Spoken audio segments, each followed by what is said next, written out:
If you want to use Claude right inside your terminal, this video will show you exactly how to get it installed and running on Windows in just a few minutes. This is a super useful setup if you want to ask coding questions, generate code, or have Claude help edit files directly from a project folder without switching back and forth between browser tabs. And if this tutorial helps you out, make sure to hit the like button and subscribe for more quick software guides like this. Alright, let's jump in. First, open PowerShell with administrator access. To do that, click the Start menu, type PowerShell, then right-click Windows PowerShell and choose Run as administrator.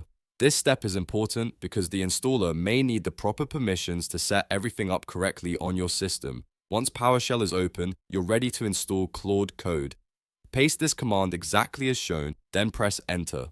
irm https claude.ai install.ps1 BART IEX. After you run the command, the installation process will begin. Now, this part is important. It may look like nothing is happening for a little while, or it may seem stuck. That does not necessarily mean something went wrong. In many cases, the install just needs a bit of time to finish downloading and configuring the required files, so be patient and let it complete. When the installation is done, the next step is to log in. In the same terminal, type Claude and press Enter. This should open a browser window where you can sign in with your Claude account. Follow the login prompts, complete authentication, and once that's finished, your terminal session will be connected to Claude. Now comes the fun part. To start using it, go to any code folder on your computer. You can do this by opening your project directory in File Explorer, then navigating to that folder in PowerShell or Command Prompt. Once you're inside the folder you want to work in, type Claude again and press Enter.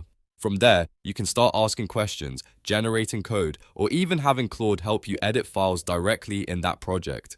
This is especially helpful if you're working on development projects and want a faster workflow. Instead of constantly copying and pasting between tools, you can stay right in the terminal and use Claude as your coding assistant. You can ask it to explain code, help debug issues, suggest improvements, or create new functions based on your needs. A quick tip: always make sure you're in the correct folder before you start prompting, especially if you want Claude to work with the files in that specific project. That way, you'll get the best results and keep your workflow organized. So that's it. You've now learned how to install Claude in the terminal, log in, and start using it inside your coding projects. If this tutorial helped, please give it a like, subscribe to the channel, and turn on notifications so you don't miss the next one. Thanks for watching, and I'll see you in the next video.